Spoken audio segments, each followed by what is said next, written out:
Pernah nggak sih kalian merasa cemas saat akan ujian, presentasi, atau akan jauh dari orang terdekat? Itu normal. Tapi, bagaimana jika kalian merasa cemas itu secara berlebihan hingga membuat aktivitas sehari-hari terkendala? Aku Nada Mufida Mubarakah. Mari kita belajar psikologi abnormal. Psikologi abnormal adalah cabang dari psikologi yang mempelajari tentang pikiran, perasaan, dan perilaku kita. Kenapa sih kita harus mempelajarinya? Karena kesehatan mental adalah bagian hidup kita sehari-hari. Nah, kali ini aku akan membahas tentang kecemasan anxiety disorder.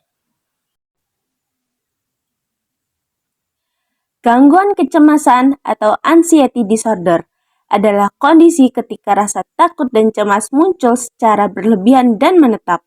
Berbeda dengan rasa takut biasa, gangguan ini berlangsung lebih dari 6 bulan dan sangat mengganggu aktivitas sehari-hari.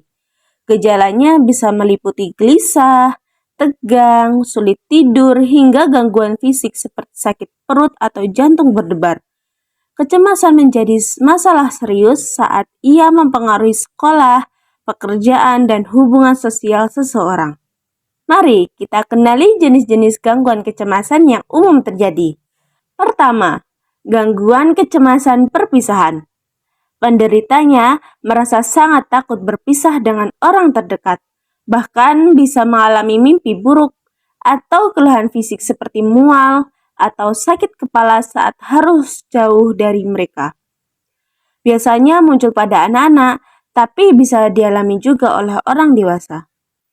Kedua, selektif mutisme. Ini terjadi saat seseorang, biasanya anak-anak, bisa berbicara dengan lancar di rumah, tapi membisu total di lingkungan sosial seperti sekolah. Bukan karena tidak bisa, tapi karena rasa cemas yang luar biasa. Ketiga, ada fobia spesifik. Rasa takut yang sangat intens terhadap objek atau situasi tertentu seperti darah, ketinggian, atau binatang. Penderita biasanya akan menghindari hal-hal tersebut dengan cara apapun. Yang keempat, ada gangguan kecemasan sosial. Penderita biasanya takut dinilai negatif oleh orang lain saat berada di lingkungan sosial. Mereka bisa merasa sangat cemas saat berbicara, makan, atau tampil di depan umum, hingga memilih menghindari situasi tersebut sama sekali. Yang terakhir ada gangguan panik. Tiba-tiba muncul rasa takut yang ekstrim, disertai gejala fisik seperti jantung berdebar, sulit bernafas, hingga mual, sampai akan terasa akan mati. Serangan panik ini bisa datang kapan saja, bahkan saat sedang tidak ada ancaman nyata. Gangguan kecemasan tidak hanya mengubah pikiran, tapi juga kehidupan seseorang secara keseluruhan. Dampaknya bisa berupa penurunan prestasi di sekolah atau kerja, masalah dalam hubungan sosial, isolasi, bahkan depresi. Yang lebih serius, gangguan ini bisa meningkatkan risiko pikiran atau percobaan bunuh diri, terutama pada penderita gangguan panik, kecemasan umum, dan fobia berat. Kabar baiknya, gangguan kecemasan bisa diatasi. Psikoterapi adalah metode yang sangat efektif, seperti terapi kognitif perilaku atau CBT, yang membantu mengubah pola pikir negatif dan membangun strategi menghadapi kecemasan.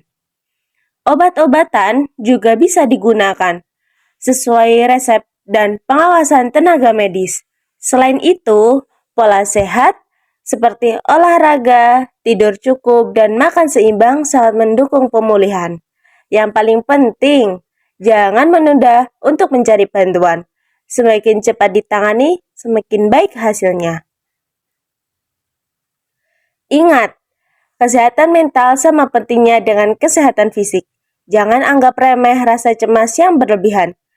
Kamu tidak sendiri, ada bantuan, ada harapan. Yuk, Saling peduli dan sebarkan kesadaran tentang gangguan kecemasan ini.